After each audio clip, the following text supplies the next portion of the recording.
Friends ನಮಸ್ತೆ, ನಾನು Mallikarjun. Welcome to ಸ್ಪರ್ಧಾ ಕರ್ನಾಟಕ ಅಕಾಡೆಮಿ ಯೂಟ್ಯೂಬ್ ಚಾನಲ್. ಸ್ನೇಹಿತರೆ, ಈ PSTR ಎಕ್ಸಾಮ್ ಸಂಬಂಧಪಟ್ಟಂತೆ ಸ್ಪರ್ಧಾ ಕರ್ನಾಟಕ ಅಕಾಡೆಮಿ ಯೂಟ್ಯೂಬ್ ಚಾನಲ್ ಈಗಾಗಲೇ 12 ವೀಡಿಯೋಸ್ ಹೇಳ್ಕೊಟ್ಟಿದ್ದೀನಿ. 12 ವೀಡಿಯೋಸ್ನ ಅಪ್ಲೋಡ್ ಮಾಡಿದ್ವಿ. 12 ವೀಡಿಯೋಸಲ್ಲಿ ಮ್ಯಾಥ್ಸ್ನಲ್ಲಿ ಕೇಳ್ತಕ್ಕಂಥ ಡಿಫ್ರೆಂಟ್ ವೆರೈಟಿ ಆಫ್ ಪ್ರಾಬ್ಲಮ್ಸ್ನ ಯಾವ ಥರ ಸಿಂಪಲಾಗಿ ಬಿಡಿಸ್ಬೋದು ಅಂತ ಹೇಳ್ಕೊಟ್ಟಿದ್ದೇನೆ. ಸೊ ಇವತ್ತು 13th ಕ್ಲಾಸ್ ನೀವು ಮ್ಯಾಥ್ಸಲ್ಲಿ ಸ್ಕೋರ್ ಮಾಡ್ಬೇಕಂದ್ರೆ ಸ್ಪರ್ಧಾ ಕರ್ನಾಟಕ ಅಕಾಡೆಮಿನ ಮಿಸ್ ಮಾಡ್ದೇ ಫಾಲೋ ಮಾಡ್ತಾ ಬನ್ನಿ. ಮ್ಯಾಥ್ಸಲ್ಲಿ ನೀವು ತುಂಬ ಸ್ಕೋರ್ ಮಾಡ್ಬೋದು, ಔಟ್ ಆಫ್ 4 ಮಾರ್ಕ್ಸ್ ತೆಗಿಯೋ ಚಾನ್ಸಸ್ ಇರುತ್ತೆ. ಹಾಗಾಗಿ ಪ್ರತಿಯೊಂದು ಕ್ವಶನ್ ಬರ್ಕೊಂಡು ಸೊಲ್ಯೂಷನ್ ಬರ್ಕೊಂಡು ಪ್ರಾಕ್ಟೀಸ್ ಮಾಡ್ತಾ ಬಂದರೆ ಮಾತ್ರ ನಮ್ಮ ಕ್ಲಾಸ್ ನಿಮಗೆ ತುಂಬ ಯೂಸ್ಫುಲ್ ಆಗಿರುತ್ತೆ. ಸೊ ಈ ಕ್ಲಾಸಲ್ಲೂ ಕೂಡ ಇನ್ನು ಬೇರೆ ಬೇರೆ ಟೈಪ್ ಪ್ರಾಬ್ಲಮ್ಸ್ ಯಾವ ಥರ ಕೇಳ್ಬೋದು, ನಾನು ಆನ್ಸರ್ ಮಾಡೋ ವಿಧಾನ ಹೇಳ್ಕೊಡ್ತೀನಿ. ಅದಕ್ಕಿಂತ ಬಿಫೋರ್ ಆಗಿ ಸ್ಪರ್ಧಾ ಕರ್ನಾಟಕ ಅಕಾಡೆಮಿ ಯೂಟ್ಯೂಬ್ ಚಾನಲ್ನ ಯಾರು ಇನ್ನೂ ಸಬ್ಸ್ಕ್ರೈಬ್ ಆಗಿಲ್ಲ ಸಬ್ಸ್ಕ್ರೈಬ್ ಆಗಿ. ಹಾಗೆ ಈ ಥರ ಲೋಗೋ ಕಾಣಿಸ್ತಕ್ಕಂಥ ಸ್ಪರ್ಧಾ ಕರ್ನಾಟಕ ಅಕಾಡೆಮಿ ಆ್ಯಪನ್ನು ಗೂಗಲ್ ಪ್ಲೇಸ್ಟೋರಲ್ಲಿ ಡೌನ್ಲೋಡ್ ಮಾಡ್ಕೊಂಡ್ರಿ ಅಂದರೆ ಈ PSTR, HSTR, GPSTR ಎಕ್ಸಾಮಿಗೆ ಸಂಬಂಧಪಟ್ಟಂತೆ ಈ ಮ್ಯಾಥ್ಸ್ ಮತ್ತು ಎಲ್ಲ ಸಬ್ಜೆಕ್ಟ್ ಕ್ಲಾಸಸ್ಸು ನಿಮಗೆ syllabus wise, topic wise, concept wise classes with PDF notes ಹಾಗೆ ಟೆಸ್ಟ್ ಸೀರೀಸು ಕೂಡ ಅವೈಲೇಬಲ್ ಇರುತ್ತೆ. ಹೆಚ್ಚಿನ ಮಾಹಿತಿ ಬೇಕಂದರೆ ಇಲ್ಲಿ ಕಾಣಿಸ್ತಕ್ಕಂಥ ಮೊಬೈಲ್ ನಂಬರ್ 9071673831 ಅಥವಾ 32ಗೆ ಕರೆ ಮಾಡಿ ಅಂತ ಹೇಳ್ತಾ, ಸೊ ಈ ಕ್ಲಾಸಲ್ಲಿ ಮೊದಲನೇ ಪ್ರಶ್ನೆ ಬನ್ನಿ ಯಾವ ಥರ ಇದೆ ಆನ್ಸರ್ ಮಾಡೋದು ನೋಡ್ತಾ ಬರೋಣ. First question, A swimming pool is 260 meter long and 140 meter wide. If 54,600 cubic meter of water is pumped into it, what is the height of the water level in it ಅಂತ ಇದೆ ನೋಡ್ರಿ. ಒಂದು ಈಜು ಕೊಳ ಇದೆ, ಸಂಪ್ ಅಂತ ಕರಿತೀವಲ್ಲ, swimming pool. So ಒಂದು ಈಜು ಕೊಳವು 260 ಮೀಟ್ರ್ ಉದ್ದ ಇದೆ. ಈಜು ಕೊಳ ಇರೋದು 260 ಮೀಟ್ರ್ ಉದ್ದ ಇದೆ, 140 ಮೀಟ್ರ್ ಅಗಲ ಇದೆ. ಟೋಟಲಿ 140 ಮೀಟ್ರ್ ಅಗಲ ಇದೆ, 260 ಮೀಟ್ರ್ ಉದ್ದ ಇದೆ. ಅದರಲ್ಲಿ 54,600 ಕ್ಯೂಬಿಕ್ ಮೀಟ್ರನ್ನ ತುಂಬಿಸ್ಬೋದು ಅಂತೇಳಿದ್ದೇನೆ. ಸೊ ಹಾಗಾದರೆ ಆ ಒಂದು ಸ್ವಿಮ್ಮಿಂಗ್ ಪೂಲಲ್ಲಿ, ಈಜು ಕೊಳದಲ್ಲಿ ಆ ನೀರಿನ ಮಟ್ಟದ ಎತ್ತರ, ನೀರಿನ ಲೆವೆಲ್ ಇರುತ್ತಲ್ಲ, ವಾಟರ್ ಲೆವೆಲ್ ಎಷ್ಟು ಹೈಟ್ ಇರುತ್ತೆ ಅಂತ ಕಂಡುಹಿಡಿಬೇಕು. ಸೊ ನೋಡ್ರಿ, ಈ ಥರ ಕ್ವಶನ್ ಕೇಳಬೇಕಂದ್ರೆ ಫಸ್ಟ್ ಆಫ್ ಆಲ್ ಆ ಸ್ವಿಮ್ಮಿಂಗ್ ಪೂಲ್ ಕಾನ್ಸೆಪ್ಟ್ ಗೊತ್ತಿಲ್ಲ ನಿಮಗೆ. ಸೊ ಇದು ಉದ್ದ, ಲೆಂತ್ ಅಂತ ಕರಿತೀವಿ, ಇದು ಅಗಲ ಅಂತ ಕರಿತೀವಿ, ಇದು ಡೆಪ್ತ್, ಆಳ ಅಂತ ಕರಿತೀವಿ. ಲೆಂತ್ ಇಲ್ಲಿ 260 ಮೀಟ್ರ್ ಉದ್ದ ಇದೆ. ಆಮೇಲೆ ಅಗಲ ಎಷ್ಟಿದೆ ಅಂದರೆ 140 ಮೀಟ್ರ್ ಅಗಲ ಇದೆ, 140 ಮೀಟ್ರ್ ವೈಡ್ ಇದೆ. ಸೊ ಹಾಗಾದ್ರೆ ಆಳ ಎಷ್ಟಿದೆ ಅಂತ ಕಂಡುಹಿಡಿಬೇಕು. ಟೋಟಲಿ 54,600 ಕ್ಯೂಬಿಕ್ ಮೀಟ್ರ್ ನೀರನ್ನು ಇದರಲ್ಲಿ ತುಂಬಿಸಿದ್ದಾರೆ ಅಂತೇಳಿದ್ದಾನೆ. ಹಾಗಾದ್ರೆ ಆ ನೀರಿನ ಆಳ ಎಷ್ಟು, depth of the water level ಕಂಡುಹಿಡಿತಾ ಬರಬೇಕು. ವೆರಿ ಸಿಂಪಲ್ಲು ನೋಡ್ರಿ. ಇದು ಸ್ವಿಮ್ಮಿಂಗ್ ಪೂಲಲ್ಲಿ ಯಾವ ಶೇಪಲ್ಲಿ ಕಾಣಿಸುತ್ತೆ ನಮಗೆ ಅಂದರೆ ಇದು ಕ್ಯೂಬಾಯ್ಡ್ ಶೇಪಲ್ಲಿ ಕಾಣಿಸುತ್ತೆ, ಆಯತ ಘನಾಕಾರದಲ್ಲಿ ಕಾಣಿಸುತ್ತೆ. ಸೊ ಆಯತ ಘನಾಕಾರದಲ್ಲಿ ಕಾಣಿಸೋದ್ರಿಂದ ಈ ಆಯತ ಘನದ ಘನಫಲ ವಾಲ್ಯೂಮ್ ಆಫ್ ಕ್ಯೂಬಾಯ್ಡ್ ಅಂತ ಗೊತ್ತಿದೆ. ಆಯತ ಘನದ ಘನಫಲ ಕಂಡುಹಿಡಿಬೇಕಂದ್ರೆ V = LBH ಅಂತ ಬರೀತೀವಿ. ಆಯತ ಘನಾಕಾರದಲ್ಲಿ ಯಾವುದೇ ವಸ್ತು ಇದ್ದರೆ, ಯಾವುದೇ ಸ್ವಿಮ್ಮಿಂಗ್ ಪೂಲ್ ಇದ್ದರೆ ಅದರ ವಾಲ್ಯೂಮ್, ಇದರಲ್ಲಿ ಎಷ್ಟು ನೀರನ್ನು ಸಂಗ್ರಹ ಮಾಡ್ಬೋದು ಅಂತ ಕಂಡುಹಿಡಿಬೇಕು. ಇದರ ವಾಲ್ಯೂಮ್ ಕಂಡುಹಿಡಿಬೇಕಂದ್ರೆ V = LBH ಅಂತ ಬರಿತೀವಿ. ಸೊ ಹಾಗಾದರೆ ಅಲ್ಲಿ ಎಷ್ಟು ಕ್ಯೂಬಿಕ್ ಮೀಟ್ರ್ ನೀರನ್ನು ತುಂಬಿಸ್ತಾ ಇದ್ದಾರೆ ಅಂದರೆ, ಕ್ಯೂಬಿಕ್ ಮೀಟ್ರಲ್ಲಿ ಕೊಟ್ಟಿದ್ದಾನೆ ಅಂದರೆ ವಾಲ್ಯೂಮ್ ಅವರೇ ಕೊಟ್ಟಿದ್ದಾರೆ ಈ ಪ್ರಶ್ನೆಯಲ್ಲಿ ಅಂತ. ಅದರ ವಾಲ್ಯೂಮ್ ಅಂದರೆ ಅದರಲ್ಲಿ ಎಷ್ಟು ಕ್ಯೂಬಿಕ್ ಮೀಟ್ರ್ ನೀರನ್ನು ತುಂಬಿಸಿದೀವಿ ಅಂತ ಅದರ ವಾಲ್ಯೂಮ್ ಕೊಟ್ಟಿದ್ದಾರೆ. 54,600 ಬರ್ಕೋಬೇಕು ವಿ ಜಾಗದಲ್ಲಿ. ಎಲ್ ಅಂದರೆ ಉದ್ದ ಇದೆ ಪ್ರಶ್ನೆಯಲ್ಲಿ, 260 ಮೀಟ್ರ್ ಬರೀತೀನಿ. ಬಿ ಅಂದರೆ ಅಗಲ ಕೊಟ್ಟಿದ್ದಾರೆ, 140 ಮೀಟ್ರ್ ಇದೆ. ಎಚ್ ಅಂದರೆ ಅದರ ಆಳ ಅಂದರೆ ಹೈಟ್ ಅಂತ ಕರಿತೀವಿ, height of the swimming pool, ಅದನ್ನೇ ಕಂಡುಹಿಡಿಬೇಕು. ಹೆಚ್ಚಿನ ಆಸ್ ಇಟ್ ಈಸ್ ಬರ್ಕೊಂಡು ಸಿಂಪ್ಲಿಫೈ ಮಾಡ್ತಾ ಬರೀ. ನಿಮಗೆ height of the swimming pool ಅಂದರೆ depth of the water level ಎಷ್ಟು ಅಂತ ಸಿಗುತ್ತೆ ನಿಮಗೆ. ಸೊ ಇಲ್ಲಿ ನೋಡ್ರಿ, 260 140 ಈಕ್ವಲ್ಟಿಂತ ಲೆಫ್ಟ್ ಸೈಡ್ ಬರುತ್ತೆ, 54,600 ಇಲ್ಲೇ ಇರುತ್ತೆ. ಸೊ 260 × 140 ಹಾಗೆ ಬರುತ್ತೀನಿ, ರೈಟ್ ಸೈಡಲ್ಲಿ ಎಷ್ಟಿರುತ್ತೆ ಅಂದರೆ H ಇರುತ್ತಲ್ಲ, H ಬರೀತಾರೆ. ಮೇಲೆ ಕೆಳಗಡೆ ಯಾವುದಾದ್ರೂ ಕ್ಯಾನ್ಸಲ್ ಆದರೆ ಕ್ಯಾನ್ಸಲ್ ಮಾಡ್ತಾ ಬರ್ರಿ. ಇದೊಂದು 0 ಕ್ಯಾನ್ಸಲ್, ಇನ್ನೊಂದು 0 ಕ್ಯಾನ್ಸಲ್ ಆಗುತ್ತೆ. ಸೊ 26 2 52 ಕ್ಯಾನ್ಸಲ್ ಆಗಿ 2 ಉಳಿಯುತ್ತೆ, 26 1 26. ಆಮೇಲೆ 7 2 14, 7 3 21 ಕ್ಯಾನ್ಸಲ್ ಆಗುತ್ತೆ. ಮೇಲ್ಗಡೆ 3 ಇದೆ, ಕೆಳಗಡೆ 2 ಇದೆ ಅಂದರೆ 3/2 ಅಂತ. 3/2 ಅಂದರೆ 1.5 ಮೀಟ್ರ್ ಆಳ ಇರುತ್ತೆ ಅಂತ. ಸೊ ಇಲ್ಲಿ depth of the water level ಅಂದರೆ 1.5 ಮೀಟ್ರ್ ಆಳ ಇದೆ, 1.5 ಮೀಟ್ರ್ ಅಂತ ಇಲ್ಲಿ ಆಪ್ಷನ್ ಬಿ ನಲ್ಲಿದೆ ನೋಡ್ರಿ. ದಿಸ್ ಇಸ್ ದ ಆನ್ಸರ್ ಅಂತ ಕರಿತೀವಿ. ಕ್ಲಿಯರ್, ಅರ್ಥ ಆಯ್ತಾ? ಈ ರೀತಿ ಕ್ವಶನ್ಗೆ ನಾವು ಆನ್ಸರ್ ಮಾಡ್ತೀವಿ. ನೆಕ್ಸ್ಟು ಮುಂದಿನ ಪ್ರಶ್ನೆ ಬರೋಣ. If 2 power 2x minus 1 = 1 / 8 power x minus 3, then the value of x is ಅಂತ ಇದೆ. ಸೊ ಇದರಲ್ಲಿ ಎಕ್ಸ್ನ ಬೆಲೆಯನ್ನು ಕಂಡುಹಿಡಿಬೇಕು. ನೋಡಿ, ಇಲ್ಲೊಂದು ಸಮೀಕರಣ ಕೊಟ್ಟಿದ್ದಾನೆ, ಒಂದು ಇಕ್ವೇಷನ್ ಕೊಟ್ಟಿದ್ದಾನೆ. ಈ ಸಮೀಕರಣದಲ್ಲಿ ಎಕ್ಸ್ನ ಬೆಲೆ ಎಷ್ಟು ಬರುತ್ತೆ ಅಂತ ನಾವು ಕಂಡುಹಿಡಿಬೇಕು. ಸೊ ಇಲ್ಲಿ ಎಕ್ಸ್ನ ಬೆಲೆ ಕಂಡುಹಿಡಿಬೇಕಂದ್ರೆ ಲೆಫ್ಟ್ ಸೈಡಲ್ಲಿ ನೋಡ್ರಿ 2 ಪವರ್ 2x-1 ಇದೆಯಲ್ಲ, ಲೆಫ್ಟ್ ಸೈಡಲ್ಲಿರೋ ಟರ್ಮ್ ಆ್ಯಸ್ ಇಟ್ ಈಸ್ ಇಲ್ಲಿ ಏನು ಚೇಂಜಸ್ ಮಾಡಬೇಡ್ರಿ. ರೈಟ್ ಸೈಡಲ್ಲಿ 1/8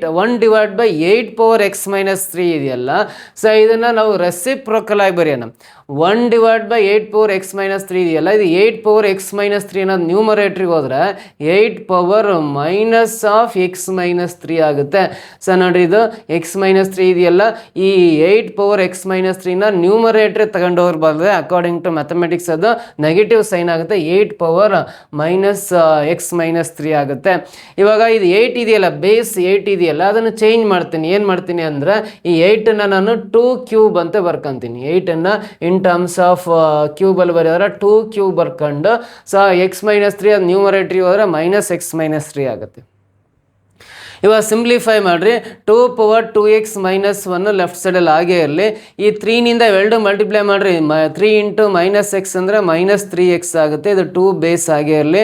ಸೊ ಇದು 3 × 3 9 ಆಗುತ್ತೆ. ಮೈನಸ್ ಇಂಟು ಮೈನಸ್ ಪ್ಲಸ್ ಆಗುತ್ತಲ್ಲ, 3 × -3x + 9 ಆಗುತ್ತೆ. ಎರಡೂ ಕಡೆ ಬೇಸ್ 2 ಇದೆ, ಇಲ್ಲೂ ಬೇಸ್ 2 ಇದೆ. ಬೇಸ್ ಸೇಮ್ ಇರೋದ್ರಿಂದ ಬೇಸ್ ಕ್ಯಾನ್ಸಲ್ ಮಾಡ್ತೀನಿ. ಸೊ ಅಲ್ಲಿ ಪವರ್ 2x - 1 ಇದೆ. ಅಲ್ಲಿ ರೈಟ್ ಸೈಡಲ್ಲಿ -3x + 9 ಇದೆ. -3x + 9 ಇದೆಯಲ್ಲ, ಅವೆರಡು ಪವರ್ಸ್ನ ಈಕ್ವೇಟ್ ಮಾಡಿ ಬರೀ. ನಾವೆರಡು ಪವರ್ಸ್ನ ಈಕ್ವೇಟ್ ಮಾಡಿ ಬರ್ಕೊಳ್ಳೋಣ. ಸೊ ಇಲ್ಲಿ -3x ಲೆಫ್ಟ್ ಸೈಡಿಗೆ ಬಂದರೆ +3x ಆಗುತ್ತೆ, +3x ಆಗುತ್ತೆ. -1 ರೈಟ್ ಸೈಡಿಗೆ ಬಂದರೆ +1 ಆಗುತ್ತೆ. ಸೊ 2x + 3x ಅಂದರೆ 5x = 10 ಬರುತ್ತೆ. 5 ಅಂದರೆ 5 2 10 ಅಂತ ಡೈರೆಕ್ಟ್ ಕ್ಯಾನ್ಸಲ್ ಮಾಡಿದರೆ x ವ್ಯಾಲ್ಯೂ 2 ಬರುತ್ತೆ. ಸೊ x ವ್ಯಾಲ್ಯೂ 2 ಬರುತ್ತೆ. 2 ಅನ್ನೋದು ಆಪ್ಷನ್ ಸಿ ನಲ್ಲಿದೆ ನೋಡ್ರಿ, ಇದು ಕರೆಕ್ಟ್ ಆನ್ಸರ್ ಆಗುತ್ತೆ. ಈ ರೀತಿ ಲೆಕ್ಕವನ್ನು ಬಿಡಿಸ್ಬೋದು.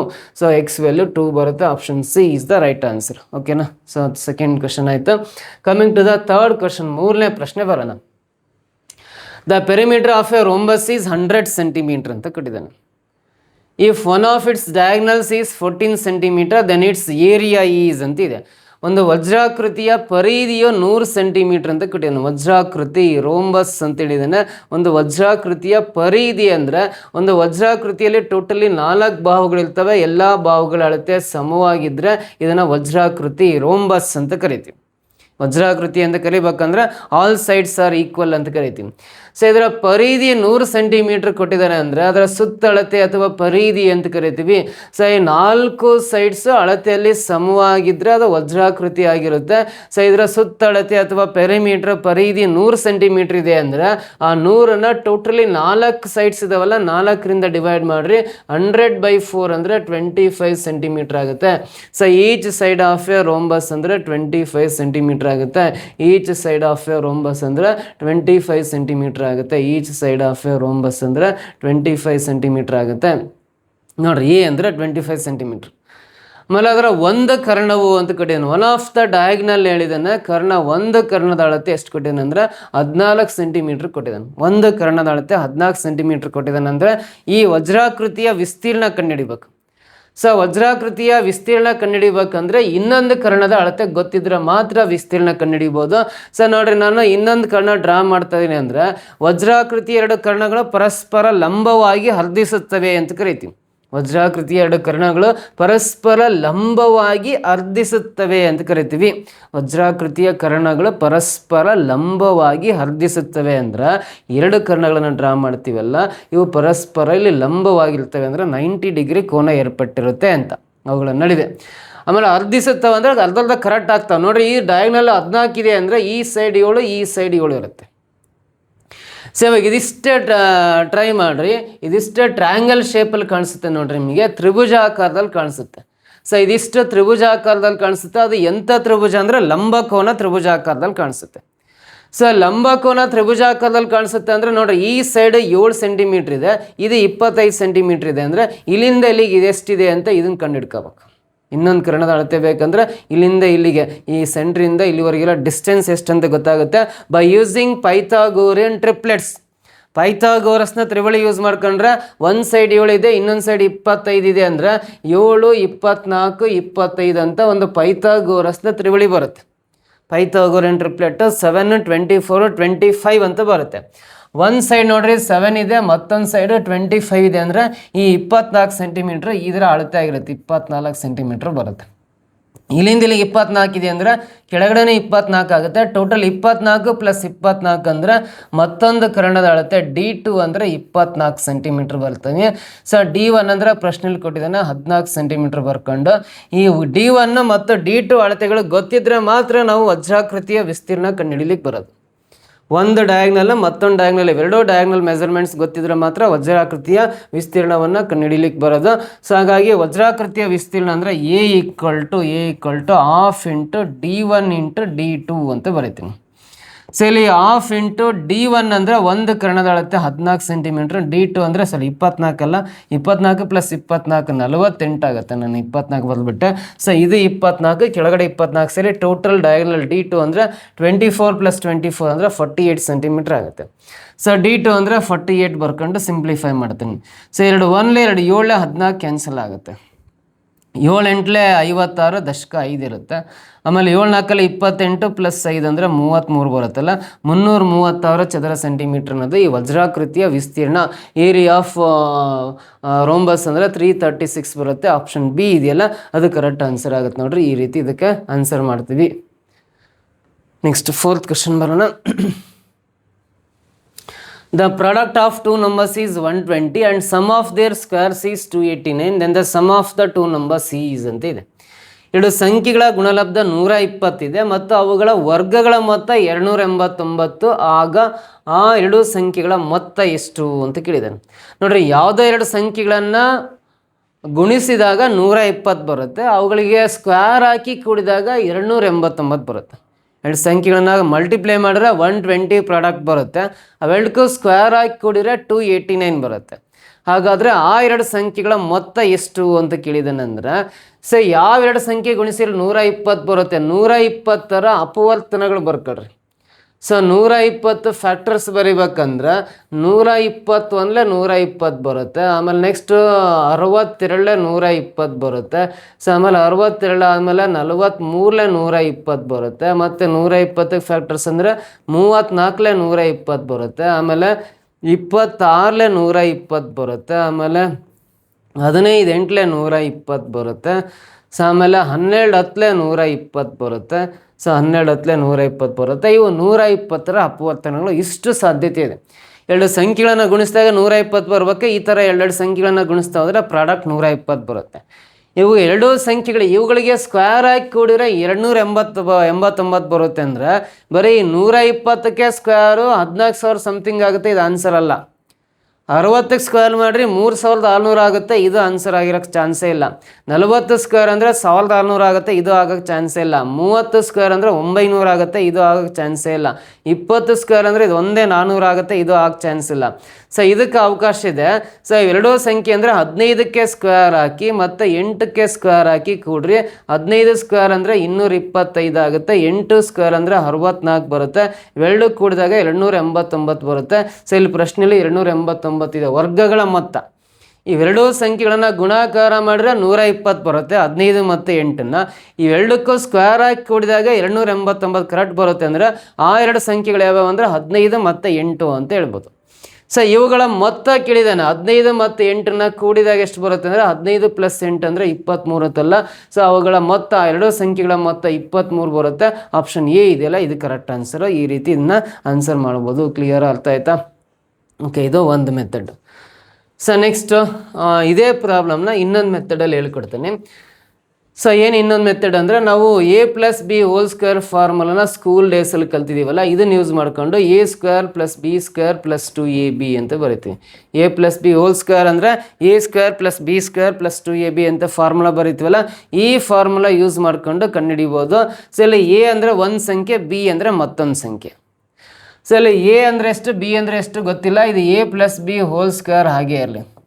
ಇಲ್ಲಿ a² + b² ಅಂದರೆ ಅವೆರಡೂ ಅವುಗಳ ವರ್ಗಗಳ ಮೊತ್ತ. ಎಗೆ ಸ್ಕ್ವೇರ್ ಮಾಡಿ ಬಿಗೆ ಸ್ಕ್ವೇರ್ ಹಾಕಿ ಕೂಡಿದ್ರೆ 289 ಇದೆಯಲ್ಲ. a² + b² ಅಂದರೆ ಅವೆರಡೂ ಸಂಖ್ಯೆಗಳ ವರ್ಗಗಳ ಮೊತ್ತ ಬರುತ್ತೆ. ಇಷ್ಟು ಜಾಗದಲ್ಲಿ 289 ಬರೀಬೇಕು. +2 × ab ಅಂದರೆ 120 ಇದೆ. ಎರಡು ಸಂಖ್ಯೆಗಳ ಗುಣಲಬ್ಧ 120 ಇದೆ, 120 ಬರೀಬೇಕು. ಸೊ ಇಲ್ಲಿ 289 ಪ್ಲಸ್ 120 ಇಂಟು 2 ಅಂದರೆ 240 ಆಗುತ್ತೆ. ಇವೆರಡೂ ಸಂಖ್ಯೆಗಳನ್ನು ಕೂಡಿದಾಗ ಎಷ್ಟು ಬರುತ್ತೆ ಅಂದರೆ 529 ಬರುತ್ತೆ, 521. ಸೊ ಇಲ್ಲಿ A plus B whole square ಇದೆಯಲ್ಲ, ಈ ಸ್ಕ್ವೇರ್ ತೆಗಿಬೇಕಂದ್ರೆ ರೈಟ್ ಸೈಡಲ್ಲಿರೋ ನಂಬರ್ಗೆ ಸ್ಕ್ವೇರ್ ರೂಟ್ ಹಾಕಬೇಕು. ಈ ಸ್ಕ್ವೇರ್ ಎಲಿಮಿನೇಟ್ ಮಾಡ್ತೀವಿ ಅಂದರೆ ರೈಟ್ ಸೈಡಲ್ಲಿ ಸ್ಕ್ವೇರ್ ರೂಟ್ ಹಾಕಬೇಕು. 529ಗೆ ಸ್ಕ್ವೇರ್ ರೂಟ್ ಎಷ್ಟಾಗುತ್ತೆ ಅಂದರೆ 23 ಬರುತ್ತಲ್ಲ. ಸೊ ಇವುಗಳ ಮೊತ್ತ 23 ಬರುತ್ತೆ. 23 ಅನ್ನೋದು ಆಪ್ಷನ್ ಏನಲ್ಲಿದೆ ನೋಡ್ರಿ. ಅವೆರಡೂ ಸಂಖ್ಯೆಗಳ ಮೊತ್ತ, ಎ ಅನ್ನೋದು ಒಂದು ಸಂಖ್ಯೆ, ಬಿ ಅನ್ನೋದು ಮತ್ತೊಂದು ಸಂಖ್ಯೆ, ಅವೆರಡೂ ಸಂಖ್ಯೆಗಳ ಮೊತ್ತ 23 ಬರುತ್ತೆ. Option A correct. ಈ ರೀತಿನ ಆನ್ಸರ್ ಮಾಡ್ಕೋಬೋದು, ಈ ಥರನ ಆನ್ಸರ್ ಮಾಡ್ಕೋಬೋದು. ಕ್ಲಿಯರ್, ಅರ್ಥ ಆಯ್ತಾ? ಸೊ ನೆಕ್ಸ್ಟ್ ಕ್ವೆಶ್ಚನ್ ಬರೋಣ, ಮುಂದಿನ ಪ್ರಶ್ನೆ. The perimeter of an equilateral triangle having area 400√3 square meter is ಅಂದರೆ 400√3 ಚದರ ಮೀಟರ್ ವಿಸ್ತೀರ್ಣ ಹೊಂದಿರುವ ಸಮಬಾಹು ತ್ರಿಭುಜದ ಸುತ್ತಳತೆ ಎಷ್ಟು ಅಂತ ಕೇಳಿದ್ದಾನೆ. ಇಲ್ಲಿ ಸಮಬಾಹು ತ್ರಿಭುಜ ಅಂತ ಹೇಳಿದಾನೆ, ಈಕ್ವಿಲ್ಯಾಟ್ರಲ್ ಟ್ರಯಾಂಗಲ್ ಅಂತ ಹೇಳಿದಾನೆ. ಸಮಬಾಹು ತ್ರಿಭುಜ ಅಂದರೆ 3 ಬಾಹುಗಳ ಅಳತೆ ಸಮ ಇರಬೇಕು. ಇದನ್ನು ಎ ಬರಿತೀನಿ, ಇದು ಎ ಬರಿತೀನಿ, ಇದು ಎ ಬರಿತೀನಿ. ಆ 3 ಬಾಹುಗಳ ಅಳತೆಗಳು ಸಮ ಇದ್ದರೆ ಅದನ್ನ ಸಮಬಾಹು ತ್ರಿಭುಜ ಅಂತ ಕರಿತೀನಿ. ಸೊ ಇಲ್ಲಿ ಸಮಬಾಹು ತ್ರಿಭುಜದ ವಿಸ್ತೀರ್ಣ ಕೊಟ್ಟಿದ್ದಾನೆ, ಎ ಕೊಟ್ಟಿದ್ದಾನೆ. ಎ ಅಂದರೆ 400√3 ಅಂತ ಕೊಟ್ಟಿದ್ದಾನೆ. ನಾವೇನು ಕಂಡುಹಿಡಿಬೇಕಂದ್ರೆ ಅದರ ಸುತ್ತಳತೆ, ಈ ತ್ರಿಭುಜದ ಸುತ್ತಳತೆ ಕಂಡುಹಿಡಿಬೇಕು, ಪೆರಿಮೀಟರ್ ಕಂಡುಹಿಡಿಬೇಕು. ಸೊ ಇಲ್ಲಿ ಸಮಬಾಹು ತ್ರಿಭುಜದ ವಿಸ್ತೀರ್ಣ ಕೊಟ್ಟಿರೋದ್ರಿಂದ ಸಮಬಾಹು ತ್ರಿಭುಜದ ವಿಸ್ತೀರ್ಣ ಕಂಡುಹಿಡಿಯೋ ಫಾರ್ಮುಲಾ ಹಾಕೊಂಡ್ರೆ ಮಾತ್ರ ಇದಕ್ಕೆ ಆನ್ಸರ್ ಬರೋದು. ಸಮಬಾಹು ತ್ರಿಭುಜದ ವಿಸ್ತೀರ್ಣ ಪ್ರಶ್ನೆಯಲ್ಲಿ ಕೊಟ್ಟಿದ್ದಾನೆ, ಏರಿಯಾ ಆಫ್ ಈಕ್ವಿಲ್ಯಾಟ್ರಲ್ ಟ್ರಯಾಂಗಲ್ ಕ್ವಶನಲ್ಲಿ ಇದೆ ಅಂದರೆ ಆ ಸಮಬಾಹು ತ್ರಿಭುಜದ ವಿಸ್ತೀರ್ಣ ಕಂಡುಹಿಡಿಯೋ ಫಾರ್ಮುಲಾ ಹಾಕೊಂಡ್ರೆ ಪ್ರತಿಯೊಂದು ಬಾಹುವಿನ ಅಳತೆ ಸಿಗುತ್ತೆ ನಿಮಗೆ. ಎ ಅಂದರೆ ವಿಸ್ತೀರ್ಣ 400√3 ಕೊಟ್ಟಿದ್ದಾರೆ, ಅದನ್ನು ಬರಿತಾ ಇದ್ದೀನಿ. ಈ √3/4 ಲೆಫ್ಟ್ ಸೈಡಿಗೆ ಬಂದರೆ ಉಲ್ಟಾಗುತ್ತೆ, 4/√3 ಆಗುತ್ತೆ. ರೈಟ್ ಸೈಡಲ್ಲಿ ಎ ಸ್ಕ್ವೇರ್ ಮಾತ್ರ ಉಳಿಯುತ್ತೆ. ಈ √3 ಕ್ಯಾನ್ಸಲ್ ಆಗುತ್ತೆ. 400 × 4 ಅಂದರೆ 4 4 16 ಅಲ್ಲ, 1600 ಆಗುತ್ತೆ. ರೈಟ್ ಸೈಡಲ್ಲಿ ಎ ಸ್ಕ್ವೇರ್ ಆಗುತ್ತೆ. ಈ 1600ನ 40 ಸ್ಕ್ವೇರ್ ಅಂತ ಬರ್ಕೊಳ್ತೀನಿ. ರೈಟ್ ಸೈಡಲ್ಲಿ ಎ ಸ್ಕ್ವೇರ್ ಇರೋದ್ರಿಂದ ಎರಡು ಕಡೆ ಸ್ಕ್ವೇರ್ ಕ್ಯಾನ್ಸಲ್ ಆಗುತ್ತೆ. ಯಾಕಂದರೆ 40 ಸ್ಕ್ವೇರ್ ಅಂದರೆ 40 × 40 1600 ಆಗುತ್ತೆ. ಹಾಗಾಗಿ 1600 40 ಸ್ಕ್ವೇರ್ ಅಂತ ಬರ್ಕೋಬೋದು. ಸೊ ಎ ಅಂದರೆ ಎಷ್ಟು ಬರುತ್ತೆ ಅಂದರೆ 40 ಬಂತು. ಎ ಅಂದರೆ ಪ್ರತಿಯೊಂದು ಸೈಡ್ ಎಷ್ಟಿರುತ್ತೆ ಅಂದರೆ 40 ಸೆಂಟಿಮೀಟರ್ ಇರುತ್ತೆ, 40 ಮೀಟ್ರ್ ಇರುತ್ತೆ. ಅದೆಲ್ಲ ಮೀಟ್ರಲ್ಲಿ ಇದೆ ಅಂದರೆ ಚದರ ಮೀಟ್ರ್ ಕೊಟ್ಟಿದ್ದಾನೆ ಅಂದರೆ ಪ್ರತಿಯೊಂದು ಸೈಡ್ 40 ಮೀಟ್ರ್ ಇರುತ್ತೆ. ಇದರ ಸುತ್ತಳತೆ ಅಂದರೆ 3 ಬಾಹುಗಳ ಅಳತೆಗಳ ಮೊತ್ತವನ್ನು ಸುತ್ತಳತೆ ಅಂತ ಕರಿತೀವಿ. 40 + 40 80 + 40 ಅಂದರೆ 120 ಮೀಟ್ರ್ ಬರುತ್ತಲ್ಲ, ಇದೇ ಸುತ್ತಳತೆ ಆಗುತ್ತೆ. ಈ 120 ಮೀಟ್ರ್ ಆಪ್ಷನ್ ಏನಲ್ಲಿದೆ ನೋಡ್ರಿ, ಇದು ಕರೆಕ್ಟ್ ಆನ್ಸರ್ ಆಗುತ್ತೆ. ಸಮಬಾಹು ತ್ರಿಭುಜದ ಸುತ್ತಳತೆ 120 ಮೀಟರ್ಸ್ ಆಗುತ್ತೆ. ಕ್ಲಿಯರ್ ಗೊತ್ತಾಯ್ತಾ? ಸೊ ನೆಕ್ಸ್ಟ್ ಕ್ವೆಶ್ಚನ್ ಬರೋಣ, ಮುಂದಿನ ಪ್ರಶ್ನೆ. The mode of the sets of the values 11, 13, 15, 13, 17, 19, 17 is ಅಂದರೆ ಇಲ್ಲ ಒಂದು ಮೌಲ್ಯಗಳು ಕೊಟ್ಟಿದ್ದಾನೆ. ಈ ಮೌಲ್ಯಗಳ ರೂಢಿ ಬೆಲೆ ಅಂತ ಹೇಳಿದ್ದಾನೆ. ರೂಢಿ ಬೆಲೆಗೆ ಇನ್ನೊಂದು ಹೆಸರು ಬಹುಲಕ ಅಂತ ಕರಿತೀವಿ. ರೂಢಿ ಬೆಲೆಗೆ ಮತ್ತೊಂದು ಹೆಸರು ಬಹುಲಕ ಅಂತ ಕರೀತಾರೆ. ಇಂಗ್ಲೀಷಲ್ಲಿ ಮೋಡ್ ಅಂತ ಕರಿತೀವಿ, ಕನ್ನಡದಲ್ಲಿ ರೂಢಿ ಬೆಲೆ ಅಥವಾ ಬಹುಲಕ ಅಂತ. ಸೊ ಕೊಟ್ಟಿರೋ ದತ್ತಾಂಶಗಳ ರೂಢಿ ಬೆಲೆ ಕಂಡುಹಿಡಿಬೇಕಂದ್ರೆ ಕೊಟ್ಟಿರೋ ದತ್ತಾಂಶಗಳನ್ನ ಏರಿಕೆ ಅಥವಾ ಇಳಿಕೆ ಕ್ರಮದಲ್ಲಿ ಬರೆಯೋಣ. ಫಸ್ಟ್ 11 ಬರೆಯೋಣ, ಆಮೇಲೆ 13 ಅನ್ನೋದು 2 ಟೈಮ್ಸ್ ಇದೆ ಬರಿತಾ ಇದ್ದೀನಿ, ಆಮೇಲೆ 15 ಬರೆಯೋಣ, 17 ಅನ್ನೋದು 2 ಟೈಮ್ಸ್ ಇದೆ 17 ಬರಿತೀನಿ, ಆಮೇಲೆ 19 ಬರಿತೀನಿ. ಸೊ ಇಲ್ಲಿ ರೂಢಿ ಬೆಲೆ ಅಥವಾ ಬಹುಲಕ ಏನು ಅಂದರೆ ಅತಿ ಹೆಚ್ಚು ಬಾರಿ ಯಾವ ಸಂಖ್ಯೆ ಪುನರಾವರ್ತನೆ ಆಗಿರುತ್ತಲ್ಲ ಅದನ್ನು ನಾವು ರೂಢಿ ಬೆಲೆ ಅಥವಾ ಬಹುಲಕ ಅಂತ ಬರಿತೀನಿ. 11 ಒಂದೇ ಸಲ ಇದೆ, 13 2 ಟೈಮ್ಸ್ ಇದೆ, 15 ಒಂದೇ ಸಲ ಇದೆ, 17 2 ಟೈಮ್ಸ್ ಇದೆ, 19 ಒಂದೇ ಸಲ ಇದೆ. ಅಂದರೆ ಅತಿ ಹೆಚ್ಚು ಬಾರಿ ಪುನರಾವರ್ತನೆ ಆಗಿರೋ ಸಂಖ್ಯೆನ ರೂಢಿ ಬೆಲೆ ಅಂತ ಕರಿತೀವಿ. ಕೊಟ್ಟಿರೋ ಮೌಲ್ಯಗಳಲ್ಲಿ ದತ್ತಾಂಶಗಳಲ್ಲಿ ಅತಿ ಹೆಚ್ಚು ಬಾರಿ ಪುನರಾವರ್ತನೆ ರಿಪೀಟ್ ಆಗಿರೋ ಮೌಲ್ಯವನ್ನು ನಾವು ರೂಢಿ ಬೆಲೆ ಅಥವಾ ಬಹುಲಕ ಅಂತ ಕರಿತೀವಿ. Most number of times repeat ಆಗಿರೋ ವ್ಯಾಲ್ಯೂನ ಡಾಟಾನ ನಾವು ಮೋಡ್ ಅಂತ ಕರಿತೀವಿ. ಸೊ ಇಲ್ಲಿ 13 ಅನ್ನೋದು 2 ಟೈಮ್ಸ್ ಇದೆ, 17 ಅನ್ನೋದು 2 ಟೈಮ್ಸ್ ಇದೆ ಅಂದರೆ 13 ಮತ್ತು 17 ಇವೆರಡನ್ನ ರೂಢಿ ಬೆಲೆ ಅಂತ ಕರಿತೀವಿ. ಮತ್ತು ಇವೆರಡನ್ನು ಪ್ಲಸ್ ಮಾಡೋಂಗಿಲ್ಲ, /2 ಮಾಡೋಂಗಿಲ್ಲ, ಏನಿಲ್ಲ, ಸಪ್ರೇಟ್ ಬರೀಬೇಕು. 13 2 ಟೈಮ್ಸ್ ಇದೆ, 17 2 ಟೈಮ್ಸ್ ಇದೆ ಅಂದರೆ both 13 and 17 are the modes of the given set of values ಅಂತ ಕರಿತೀವಿ. ಅಥವಾ ಯಾವ್ದಾದ್ರು ಒಂದು ಸಂಖ್ಯೆ 13 3 ಸಲ ಇರ್ತಾರೆ, 13 ಒಂದೇ ಬರಿತಾ ಇದ್ವಿ. ಅಥವಾ 17 3 ಸಲ ಇತ್ತಂದ್ರೆ 17 ಒಂದೇ ಬರಿತಾ ಇದ್ವಿ. ಅತಿ ಹೆಚ್ಚು ಬಾರಿ ಅಂದರೆ ಇದು 2 ಸಲನೇ ಇದೆ, ಇದು 2 ಸಲನೇ ಇದೆ ಅಂದಮೇಲೆ ಎರಡನ್ನೂ ಬರಿಬೇಕು. 13 ಮತ್ತು 17 ನಾವು ರೂಢಿ ಬೆಲೆ ಆಗಿರ್ತವೆ. Both 13 and 17 are the modes ಅಂತ ಕರಿತೀವಿ. ಇಲ್ಲಿ ಬೋತ್ 13 and 17 ಅಂತ ಆಪ್ಷನ್ ಇಲ್ಲ, ಹಾಗಾಗಿ ನನ್ ಆಫ್ ದಿ ಎಬೋ ಅಂತ ಬೋತ್ 13 and 17 ಅಂತಲೇ ಕೊಡ್ಬೇಕು ಆಪ್ಷನ್ ಇಲ್ಲ. ಹಂಗಿದ್ರೆ ಮಾತ್ರ ಕರೆಕ್ಟ್. ಬರೋ ಒಂದೇ ಸಂಖ್ಯೆ ಇದ್ರೆ ಅಂತ ಅವಳಿಗೆ ಬರಲ್ಲ. 13 ಮತ್ತು 17 ಇದು 2 ಸಲ ಇದೆ, ಇದು 2 ಸಲ ರಿಪೀಟ್ ಇದೆ. ಅಂದರೆ both 13 and 17 are the modes of the given set of ಡಾಟಾಸ್ ಅಂತ ಕರಿತೀವಿ. ಸೊ ಹಾಗಾಗಿ ಆನ್ಸರ್ ಆ ಮೇಲಿರೋದು ಯಾವುದಲ್ಲ ನನ್ ಆಫ್ ದಿ ಅಬೋ ಅಂತ ಬರಿತೀವಿ, ಮೇಲಿನ ಯಾವುದೂ ಅಲ್ಲ ಅಂತ ಅರ್ಥ. Next question. So if 11 pencils are bought for ₹10 and 10 pencils are sold for ₹11, then the gain is. ನೋಡ್ರಿ, 11 ಪೆನ್ಸಿಲ್ಗಳನ್ನು ₹10 ಖರೀದಿ ಮಾಡಿ 10 ಪೆನ್ಸಿಲ್ಗಳನ್ನು ₹11 ಮಾರಾಟ ಮಾಡಿದರೆ ಉಂಟಾದ ಶೇಕಡ ಲಾಭ ಎಷ್ಟು ಅಂತ ಕೇಳಿದ್ದಾನೆ. ಶೇಕಡ ಲಾಭ ಕಂಡುಹಿಡಿಬೇಕು. ಶೇಕಡ ಲಾಭ ಕಂಡುಹಿಡಿಬೇಕಂದ್ರೆ ಫಸ್ಟ್ ಕೊಂಡ ಬೆಲೆ, ಖರೀದಿಸಿದ ಬೆಲೆನ ಕೊಂಡ ಬೆಲೆ, ಕಾಸ್ಟ್ ಪ್ರೈಸ್ ಅಂತ ಕರಿತೀವಿ. ನಾವು 11 ಪೆನ್ಸಿಲ್ನ ₹10 ಕೊಟ್ಟು ತಗೊಂಡಿದ್ದೀವಿ ಅಂದರೆ ಸೊ ಅಮೌಂಟನ್ನ ಮೇಲ್ಗಡೆ ಬರೀಬೇಕು, ನಂಬರ್ ಆಫ್ ಪೆನ್ಸಿಲ್ ಕೆಳಗಡೆ ಬರ್ಕೊಂಡ್ರೆ 10/11 ಅನ್ನೋದು ಒಂದು ಪೆನ್ಸಿಲ್ನ ಕೊಂಡ ಬೆಲೆ ಆಗುತ್ತೆ, 10/11. ಸೊ ಅದೇ ನಾವು ಮಾರಿದ ಬೆಲೆ, ಸೇಲ್ ಮಾಡಿರೋದು 10 ಪೆನ್ಸಿಲ್ಗಳನ್ನು ₹11 ಮಾರಾಟ ಮಾಡಿದ್ದೀವಿ ಅಂದರೆ ಫಸ್ಟ್ ಇಲ್ಲಿ ಮಾರಿದ ಬೆಲೆ ಎಷ್ಟಿದೆ, ₹11. ಅಮೌಂಟ್ ಮೇಲ್ಗಡೆ ಬರ್ಕೊಂಡ್ರೆ ನಂಬರ್ ಆಫ್ ಪೆನ್ಸಿಲ್ ಕೆಳಗಡೆ ಬರ್ಕೊಂಡ್ರೆ ಇದು ಮಾರಿದ ಬೆಲೆ ಆಗುತ್ತೆ. ಕೊಂಡ ಬೆಲೆ 10/11 ಆಗುತ್ತೆ, ಒಂದು ಪೆನ್ಸಿಲ್ನ ಕೊಂಡ ಬೆಲೆ 10/11 ಆಗುತ್ತೆ, ಒಂದು ಪೆನ್ಸಿಲ್ನ ಮಾರಿದ ಬೆಲೆ 11/10 ಆಗುತ್ತೆ. ಸೊ ಹಾಗಾದರೆ ₹10/11 ಪರ್ಚೇಸ್ ಮಾಡಿ ₹11/10 ಒಂದು ಪೆನ್ಸಿಲ್ನ ಮಾರಾಟ ಮಾಡಿದ್ದೀವಿ ಅಂದರೆ ಸೊ ಇಲ್ಲಿ ಉಂಟಾದ ಲಾಭ ಎಷ್ಟು ಅಂತ ಕಂಡುಹಿಡಿಬೇಕು. ಫಸ್ಟ್ ಪ್ರಾಫಿಟ್ ಕಂಡುಹಿಡಿಬೇಕಂದ್ರೆ ಈ ಮಾರಿದ ಬೆಲೆ 11/10ನಲ್ಲಿ ಕೊಂಡ ಬೆಲೆ 10/11ನ ಮೈನಸ್ ಮಾಡ್ಕೋಬೇಕು. ಸೊ ಮೈನಸ್ ಮಾಡೋದಂದ್ರೆ ನೋಡ್ರಿ, ಈ ಛೇದಗಳಿಗೆ ಲಾಸ ತಗೋಬೇಕು. 10 ಮತ್ತು 11 ನಾವು ಛೇದಗಳು, ಡಿನಾಮಿನೇಟರ್ಸ್ ಅಂತ ಕರಿತೀವಿ.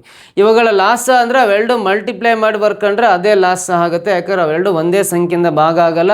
ಇವೆರಡು ಗುಣಾಕಾರ ಮಾಡಿ ಬರ್ಕೊಂಡ್ರೆ ಅದೇ ಲಾಸ ಆಗುತ್ತೆ. ಇವನ್ನ ಕ್ರಾಸ್ ಮಲ್ಟಿಪ್ಲೈ ಮಾಡಿರಿ, 11 × 11 121 ಮೈನಸ್ 10 × 10 100 ಬರುತ್ತೆ. 121 100 ಮೈನಸ್ ಮಾಡಿದ್ರೆ 21/10 × 11 ಬರುತ್ತಲ್ಲ. ಸೊ ಇದೇ 21/110 ಆಗುತ್ತಲ್ಲ, ಇದನ್ನು ನಾವು ಲಾಭ ಅಂತ ಕರಿತೀವಿ. ಬಟ್ ಅಲ್ಲಿ ಕೇಳಿರೋದು ಶೇಕಡ ಲಾಭ, ಪರ್ಸೆಂಟೇಜ್ ಪ್ರಾಫಿಟ್ ಕೇಳಿದಾನೆ ಅಂದರೆ ಫಸ್ಟ್ ಲಾಭ ಆಗಿರೋ ಅಮೌಂಟನ್ನು ಮೇಲ್ಗಡೆ ಬರೀಬೇಕು 21/110 ಅಂತ, ಡಿವೈಡ್ ಬೈ ಕೆಳಗಡೆ ಕೊಂಡ ಬೆಲೆ ಕೆಳಗಡೆ ಬರ್ಕೋಬೇಕು 10/11 ಬರ್ಕೊಂಡು ಸಿಂಪ್ಲಿಫೈ ಮಾಡಿರಿ. ಸೊ 21/110 ಆಗೇ ಇಲ್ಲಿ ಈ ಡಿವೈಡ್ ಬೈ ಸೈನ್ ತೆಗೆದು ಇಂಟು ಹಾಕ್ತೀನಿ ಅಂದರೆ ಇದು ಕೆಳಗಿಂದ ಉಲ್ಟಾ ಆಗುತ್ತೆ, 10/11 ಇರೋದು 11/10 ಆಗುತ್ತೆ. ಸೊ ಇದು 11 1 11 10 120 ಕ್ಯಾನ್ಸಲ್ ಆಗುತ್ತೆ, 11 1 11 10 120 ಕ್ಯಾನ್ಸಲ್ ಆಗುತ್ತೆ. ಸೊ ಇದು 21/100 ಬರುತ್ತೆ. ಪರ್ಸೆಂಟೇಜ್ ಬೇಕಂದ್ರೆ ಮತ್ತೊಂದು 100 ಹಾಕೋಬೇಕು, ಇಂಟು 100 ಹಾಕೋಬೇಕು. ಶೇಕಡ ರೂಪದಲ್ಲಿ ಬೇಕಂದ್ರೆ ಇಂಟು 100 ಹಾಕೊಂಡು ಸಿಂಪ್ಲಿಫೈ ಮಾಡಿದ್ರೆ 100 ಕ್ಯಾನ್ಸಲ್ ಆಗಿ 21% ನಮಗೇನು ಬರುತ್ತೆ ಅಂದರೆ ಶೇಕಡ ಲಾಭ ಬರುತ್ತೆ, 21% ಶೇಕಡ ಲಾಭ. ಆಪ್ಷನ್ ಬಿ ಇದೆಯಲ್ಲ, this is the right answer ಅಂತ ಕರಿತೀವಿ, 21%. ಇನ್ನೂ ವೆರಿ ಸಿಂಪಲ್ ಅಂದರೆ ಸೊ ಕೊಂಡ ಬೆಲೆ ಇಲ್ಲಿ ಡಿನಾಮಿನೇಟ್ರಲ್ಲಿ 11 ಇದೆ, ಇಲ್ಲಿ 10 ಇದೆ ಅಂದರೆ ಆ 11 + 10 ಆ್ಯಡ್ ಮಾಡಿರಿ, ಟೋಟಲಿ 21 ಆಗುತ್ತಲ್ಲ. ಡೈರೆಕ್ಟಾಗಿ 21% ಪ್ರಾಫಿಟ್ ಪರ್ಸೆಂಟೇಜ್ ಅಂತ ಕರಿಬೋದು. ಈ ರೀತಿನೂ ಮಾಡ್ಕೋಬೋದು, ಅಥವಾ ಬಿಡಿಸೋ ವಿಧಾನ ಹೇಳ್ಕೊಟ್ಟಿದ್ದೀನಿ, ಈ ಥರನೂ ಬಿಡಿಸ್ಕೋಬೋದು, ಸೇಮ್ ಆನ್ಸರೇ ಬರುತ್ತೆ. Next question. What number should be multiplied with so that the product becomes 69^-1? ನೋಡ್ರಿ, 23 - 3 ಯಾವ ಸಂಖ್ಯೆಯಿಂದ ಗುಣಿಸಿದಾಗ ಉತ್ಪನ್ನ ಅಂದರೆ ಇಲ್ಲಿ ಗುಣಲಬ್ಧವು ಅಂತ ಬರ್ಕೊಳ್ರಿ. ಸೊ ಗುಣಲಬ್ಧವು 69 - 1 ಆಗುತ್ತದೆ. ನೋಡ್ರಿ, 23 - 3 ಯಾವ ಸಂಖ್ಯೆಯಿಂದ ಗುಣಾಕಾರ ಮಾಡಿದರೆ ಗುಣಲಬ್ಧ 69 - 1 ಬರುತ್ತೆ ಅಂತ ಪ್ರಶ್ನೆ ಕೇಳಿದೆ. 23 - 3 ಯಾವ ಸಂಖ್ಯೆಯಿಂದ ಗುಣಿಸಿದರೆ ಗುಣಲಬ್ಧ 69 - 1 ಬರುತ್ತೆ ಅಂತ ಪ್ರಶ್ನೆ ಕೇಳಿದ್ದಾನೆ. ನೋಡ್ರಿ, ನಾವು ಇದಕ್ಕೆ ಆನ್ಸರ್ ಮಾಡಬೇಕಂದ್ರೆ ಏನು ಸಿಂಪಲ್ ಲಾಜಿಕ್ಸ್ ಯೂಸ್ ಮಾಡಿದ್ರೆ ಆನ್ಸರ್ ಬರುತ್ತೆ ಅಂತ ಟೆಸ್ಟ್ ಮಾಡ್ತಾ ಹೋಗೋಣ. ಸೊ ನೋಡ್ರಿ, ಇಲ್ಲಿ ರೈಟ್ ಸೈಡಲ್ಲಿ 69 - 1 ಇದೆಯಲ್ಲ, ಇದು ಪವರ್ ನೆಗೆಟಿವ್ ಇರೋದು ಪಾಸಿಟಿವ್ ಆಗ್ಬೇಕಂದ್ರೆ ಅದನ್ನು ರೆಸಿಪ್ರೋಕಲ್ ವ್ಯುತ್ಕ್ರಮ ರೂಪದಲ್ಲಿ ಬರೀಬೇಕು. 1/69 - 1 ಇರೋದು +1 ಆಗುತ್ತೆ. ಸೊ ಇದು -1 ಇರೋದು ಇದಿಷ್ಟು ಟರ್ಮ್ಸ್ನ ಡಿನಾಮಿನೇಟರ್ ತಗೊಂಬಂದ್ರೆ ಅದು +1 ಆಗುತ್ತೆ, 1/69 1 ಆಗುತ್ತೆ. ಸೊ ಈ ಕ್ವಶನ್ ಮಾರ್ಕ್ ಇಲ್ಲೇ ಇರಲಿ. 23 - -3 ಅದು ರೈಟ್ ಸೈಡಿಗೆ ಬಂದರೆ 23 + 3 ಆಗುತ್ತೆ. ಸೊ ಇನ್ನು ಸಿಂಪ್ಲಿಫೈ ಮಾಡೋಣ, 1/69 ಆಗಿರಲಿ. 23 - 3 ಅಂದರೆ 23ನ್ನ 3 ಸಲ ಬರ್ಕೋಬೇಕು ಅಂತ, 3 ಸಲ ಬರ್ಕೊಳ್ಳೋಣ. 69 - 1 ಅಂದರೆ 69 ಆಗುತ್ತೆ. 23 ಅಂದರೆ 23 ಮೂರಲೆ 69 ಕ್ಯಾನ್ಸಲ್ ಆಗುತ್ತೆ. ಮತ್ತೆ ಅವು ಕ್ಯಾನ್ಸಲ್ ಆಗಲ್ಲ. 23 × 23 ಗುಣಾಕಾರ ಮಾಡಿದ್ರೆ 529 ಬರುತ್ತೆ. ಡಿವೈಡ್ ಬೈ ಕೆಳಗಡೆ 3 ಇದೆಯಲ್ಲ, 3 ಹಾಕೊಳ್ರಿ. 529/3 ಬರುತ್ತೆ ಆನ್ಸರು. 529/3 ಅಂತ ಆಪ್ಷನ್ ಸಿ ನಲ್ಲಿದೆ ನೋಡ್ರಿ. ಇದು ಕರೆಕ್ಟ್ ಆನ್ಸರ್ ಆಗುತ್ತೆ. ಕ್ಲಿಯರ್ ಅರ್ಥ ಆಯ್ತಾ? ಸೊ ನೆಕ್ಸ್ಟ್ ಪ್ರಶ್ನೆ. A pipe can fill a cistern in 9 hours due to a leak in its bottom. The cistern fill up in 10 hours. If the cistern is full, in how much time will it be emptied by the leak? ಅಂದರೆ ಒಂದು pipe ಮೂಲಕ ಒಂದು ತೊಟ್ಟಿ ತುಂಬಲಿಕ್ಕೆ 9 ಗಂಟೆ time ಬೇಕಾಗುತ್ತೆ. ಒಂದು pipe ಮೂಲಕ ಒಂದು ತೊಟ್ಟಿ ತುಂಬಿಸ್ಲಿಕ್ಕೆ 9 ಗಂಟೆ ಟೈಮ್ ಬೇಕು. ಬಟ್ ಆ ಬಾಟಮಲ್ಲಿ ಲೀಕೇಜ್ ಇರೋದ್ರಿಂದ, ಆ ಟ್ಯಾಂಕ್ನ ಬಾಟಮಲ್ಲಿ ಲೀಕೇಜ್ ಇರೋದ್ರಿಂದ 9 ಗಂಟೆಲಿ ತುಂಬ ಟ್ಯಾಂಕ್ 10 ಗಂಟೆಲಿ ತುಂಬುತ್ತೆ ಅಂತ ಕೊಟ್ಟಿದ್ದಾರೆ. ಲೀಕೇಜ್ ಇಲ್ಲದೆ ಇದ್ದಾಗ ನಾರ್ಮಲಿ 9 ಗಂಟೆಲಿ ತುಂಬ್ತಾ ಇತ್ತು. ಬಾಟಮಲ್ಲಿ ಒಂದು ಸಣ್ಣ ಹೋಲ್ ಉಂಟಾಗಿದ್ದರಿಂದ, ಲೀಕೇಜ್ ಸ್ಟಾರ್ಟ್ ಆಗಿರೋದ್ರಿಂದ 9 ಗಂಟೆಲಿ ತುಂಬಲ್ಲ, 10 ಗಂಟೆಲಿ ತುಂಬುತ್ತೆ ಅಂತ. ಟ್ಯಾಂಕ್ ತುಂಬಿದಾದ್ಮೇಲೆ ತುಂಬಿರೋ ಟ್ಯಾಂಕು ಆ ಸೋರಿಕೆ ಇರುತ್ತಲ್ಲ, ಲೀಕೇಜ್ ಮೂಲಕ ಖಾಲಿ ಆಗ್ಲಿಕ್ಕೆ ಎಷ್ಟು ಟೈಮ್ ಬೇಕು ಅಂತ ಕೇಳಿದ್ದಾನೆ. ಖಾಲಿ ಆಗ್ಲಿಕ್ಕೆ ಎಷ್ಟು ಟೈಮ್ ಬೇಕು ಅಂತ ಕ್ವಶನ್ ಕೇಳಿದ್ದಾನೆ. ಇದಕ್ಕೆ ಸಿಂಪಲ್ ಆನ್ಸರ್ ನೋಡ್ರಿ. ನಾರ್ಮಲಿ 9 ಗಂಟೆಲಿ ತುಂಬ್ತಾ ಇತ್ತು, ಅದು ಇವಾಗ 10 ಗಂಟೆಲಿ ತುಂಬುತ್ತಲ್ಲ, ಅವೆರಡು ಮೇಲ್ಗಡೆ ಮಲ್ಟಿಪ್ಲೈ ಮಾಡಿ ಕೆಳಗಡೆ ದೊಡ್ಡ ಸಂಖ್ಯೆಯಲ್ಲಿ ಚಿಕ್ಕ ಸಂಖ್ಯೆ ಮೈನಸ್ ಮಾಡಿ ಸಿಂಪ್ಲಿಫೈ ಮಾಡಿರಿ. 10 × 9 90 ಆಗುತ್ತೆ. 10 - 1 ಅಂದರೆ 1 ಬರುತ್ತೆ. 1ರಿಂದ 90 ಡಿವೈಡ್ ಮಾಡಿರಿ, 90 ಬೇಕಾಗುತ್ತಲ್ಲ. ಸೊ ಲೀಕೇಜ್ ಡ್ರಾಪ್ ಇರುತ್ತಲ್ಲ, ಸ್ಮಾಲ್ ಹೋಲ್, ಅದ್ರ ಮೂಲಕ ತುಂಬಿರೋ ಟ್ಯಾಂಕ್ ಖಾಲಿ ಆಗಲಿಕ್ಕೆ 90 ಅವರ್ಸ್ ಟೈಮ್ ಬೇಕಾಗುತ್ತೆ. 90 ಅವರ್ಸ್ ಆಪ್ಷನ್ ಡಿ ನಲ್ಲಿದೆ ನೋಡ್ರಿ. ಇದು ಕರೆಕ್ಟ್ ಆನ್ಸರ್ ಆಗುತ್ತೆ. ಕ್ಲಿಯರಾ? ಸೊ ನೆಕ್ಸ್ಟ್ ಕ್ವಶನ್ ಬರೋಣ. ಮುಂದಿನ ಪ್ರಶ್ನೆ. If each of the dimensions of a rectangle is increased by 100%, then its area is increased by ಅಂತಿದೆ.